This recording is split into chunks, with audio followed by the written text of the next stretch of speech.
മിഥുനം style ഒരു honeymoon യാത്രയൊക്കെ നടന്ന കഥയില്ലേ? ഇത് ഞാൻ ആക്ച്വലി പങ്കജ് ഹോട്ടലിൽ വെച്ചിട്ട് ഞാൻ പ്രിയേട്ടനടുത്ത് എന്ത് നടന്നു എന്നുള്ളത് ഇങ്ങനെ കമന്ന് കിടന്നൊക്കെ അഭിനയിച്ച് കാണിച്ചു. പടം കണ്ടപ്പോ നമ്മുടെ സിറ്റുവേഷൻ പോലെ ഇരിക്കില്ല, നിന്റെ കഥ കേട്ട് തന്നെയാണ് കന്യാകുമരിയിലേക്ക്.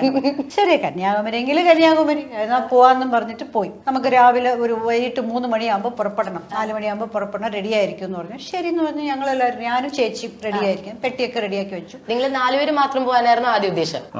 അന്ന് എനിക്കറിയില്ല, ഞങ്ങള് പോണെന്ന് പറഞ്ഞു. ഞാനും ചേച്ചിയും സുരേഷ് ഏട്ടനും ചേച്ചിയുടെ കുഞ്ഞും അളിയനും ഇത്ര പേരെ ഉണ്ടായിരുന്നു. ഇറങ്ങാൻ നേരത്തേക്ക് മണി 7 ആയി, 8 ആയി, 9 ആയി, ഇവര് വന്നില്ല. ഒരു 9:30 കഴിഞ്ഞപ്പോൾ സുരേഷ് ഏട്ടന് അച്ഛൻ പറഞ്ഞു, മണി എത്രയായി? 9:30 മണിയായി. ഇങ്ങനെ പെമ്പിള്ളേരെയൊക്കെ കൊണ്ട് ഇങ്ങനെ രാത്രിയിലൊക്കെ ട്രാവൽ ചെയ്യാന്നും പറഞ്ഞാൽ അതൊക്കെ ഒരു മോശമായ ഒരു ഇതല്ലേ, എന്നൊക്കെ പറഞ്ഞ് നമ്മളോടല്ല പറയുന്നത്, അമ്മയോട് സംസാരിച്ചത് കേട്ട പാടെ ഉഷ ചേച്ചി നേരെ പെട്ടി എടുത്തോണ്ട് മേളിൽ പോയി. ഞാനും പെട്ടി എടുത്തോണ്ട് മേളിൽ പോയി. അപ്പൊ ഇവർ രണ്ടുപേരും വന്നിട്ട് ഇന്ന് പോകണില്ല എന്നും പറഞ്ഞ് അവർ വെളിയിൽ പോയി. പിറ്റേ ദിവസം തൊട്ട് ആരും മിണ്ടുന്നില്ല. അപ്പൊ ഞാൻ ചോദിച്ചു, പോകുന്നില്ലേ, ഇന്ന് പോവോ ചേച്ചി എന്നൊക്കെ പറഞ്ഞു. എനിക്ക് അറിഞ്ഞുകൂടാ എന്നൊക്കെ പറഞ്ഞു. അവസാനം ഇവിടെ എന്റെ മുഖത്ത് നോക്കാതെ വന്നിട്ട് പറഞ്ഞു, 3 മണിക്ക് റെഡി ആയിരിക്കണം, പോണം എന്ന് പറഞ്ഞു. ശരി. വീണ്ടും അതേ പെട്ടി ഞങ്ങൾ അതുപോലെ റെഡിയാക്കി വെച്ചു. 4 ആയി, 5 ആയി, 6 ആയി, 7 ആയി, 8 ആയി, 9 ആയി, 10 ആയി. വീണ്ടും ഇന്നലത്തെക്കാൾ 1/2 മണിക്കൂർ 3/4 മണിക്കൂർ കൂടുതലായി. അവസാനം വണ്ടി കയറി പോയി. വണ്ടി കയറി പോകുന്നത് ഇപ്പൊ ഞാനും സുരേഷ് ഏട്ടനും സേനണ്ണനും പിന്നെ ചേച്ചിയും കുഞ്ഞും കൂടെ പോവാണ്. വഴിയിൽ വെച്ച് നിർത്തുന്നു. ആരൊക്കെ കയറ്റി?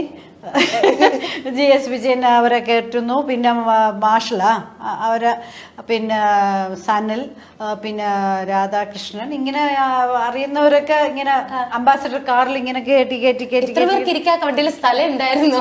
അത് പൂച്ചയ്ക്കൊരു മൂക്കുത്തിയുടെ ക്ലൈമാക്സ് പോലെ തന്നെ. ആ വണ്ടിയിൽ ഇത്ര പേരുണ്ടെന്ന് എനിക്കറിയില്ല. കയറ്റി ഇങ്ങനെ ഇടുങ്ങി പിടുങ്ങി ഇങ്ങനെയൊക്കെ വെച്ച് ഞങ്ങള് കന്യാകുമാരി പോയി. ഞാൻ ചോദിച്ചു, എല്ലാം ബുക്ക് ചെയ്തിട്ടുണ്ട്? എല്ലാം ബുക്ക് ചെയ്തിട്ടുണ്ട്, ഒന്നും അറിയണ്ട, വന്നാ മതി എന്ന് പറഞ്ഞു. പിന്നെ നോക്കിയപ്പോ റൂമൊന്നും ബുക്ക് ചെയ്തിട്ടില്ല.